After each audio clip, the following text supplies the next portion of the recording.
مش قاعده. لا اقعدي. مش قاعده. يعني ايه مش قاعده؟ يعني مش قاعده. امور السهوكه دي ما بتاكلش معانا. اقعدي اقعدي. مش قاعده. لا انا بقول لك اقعدي. وانا نفسي اعرف بتجيبوا وقت وطاقة منين تتدخلوا في حياة الناس؟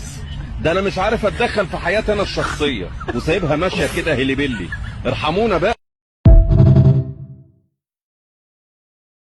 ورحت قايل لهم لا انا ما حدش هيصرف عليا، انا هنزل اشتغل واجيب مصروفي بايدي، ورحت مشوح لهم بايدي كده. قال يعني مش هاممني. بس من ساعتها وانا عمال اشحت.